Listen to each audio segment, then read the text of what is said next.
Hey guys, Sam Wilson with Wilson Custom Knives. Going to talk to you today about this M7.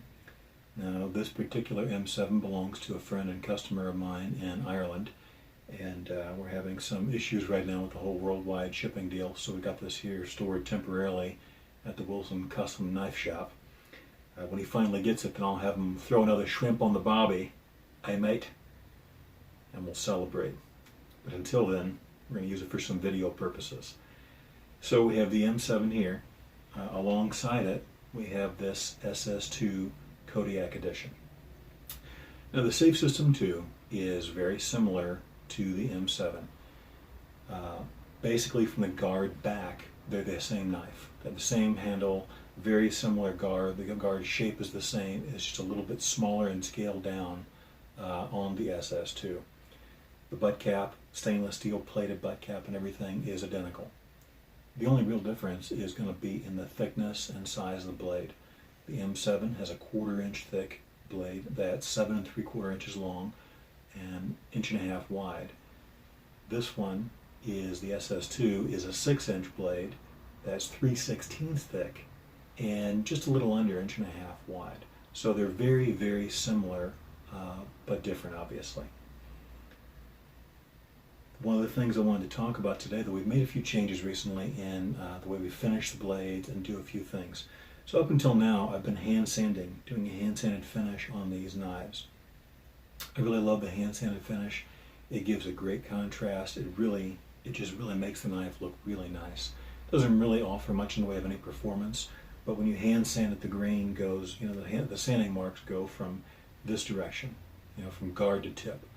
A machine finish, the grind lines, the sanding lines are going to go from spine to edge.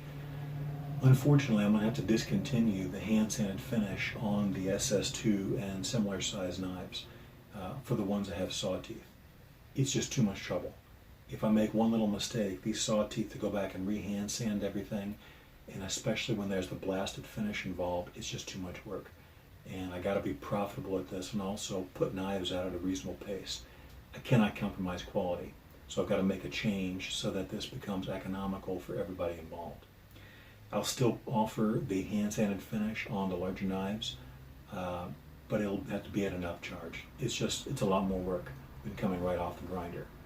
So whenever I do switch over to the machine finish, it's not going to be a cheesy, cheap looking finish. It'll still be a very nice, clean machine finish, probably in the 400 to 600 grit range. So we're not going to have some heavy, deep grind lines that are going to be showing and looking, cheap and ugly. Now, the other big difference is on this SS2. One of the things I've been wanting to do for a long time, but I've had to slowly kind of work through it, is this has clear gun coat on the blasted portion of the knife. The shiny edges are hand sanded. That will be obviously machine finish going forward. But all the blasted portions of the blade here, the guard, the cord ring, the butt cap, all that stuff, even the threads on the butt cap, which makes it nice and smooth, have been blasted. This does a couple of things. Makes it essentially corrosion proof in those areas. Makes it a lot easier to clean and prevent staining to the blasted finish, whether it's something like blood from cleaning an animal or a fish or whatever, to just dye from maybe the sheath or mud or dirt, whatever. The blasted finishes have a tendency to pick that stuff up and leave smudges. You can clean it with WD-40, it's not that big of a deal. But the gun coat totally seals in that surface and makes it, it's smooth. So it's a lot easier to clean, it's not going to stain as easily, and it really, brings out the contrast. I'm sure I won't be able to show this up on the camera, but you can possibly see the difference there. This just gives it a really nice, rich, deep look. So big fan of that. It's also a baked-on coating, so it's very durable, long-lasting. It's a big point for me. And one of the things I'm going to do is, at least for now, that's going to be offered at no extra charge. So I don't know if we'll be able to keep doing that. I'll have to do a handful of these and kind of see what the economics of it shake out to be. But for now, we're not going to charge extra for that. I took away the hand sand and finish, but we replaced it with the clear gun coat, so I feel that's a pretty fair trade.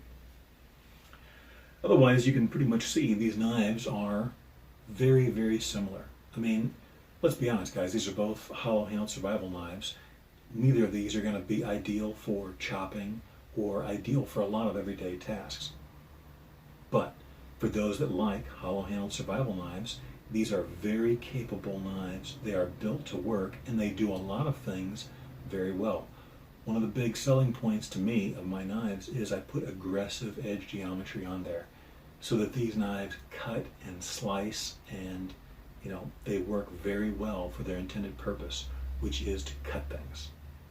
They're not demolition tools, they're not really wood processing tools for sawing or winter, firewood for the whole year. They're designed to cut. Now we add a lot of the extra other features on, two-tone and cord wrap and stuff, because people like that. But the cutting geometry is what makes a knife to me. One of the other recent upgrades we've done is all these handles are now knurled for a portion underneath the cord wrap here.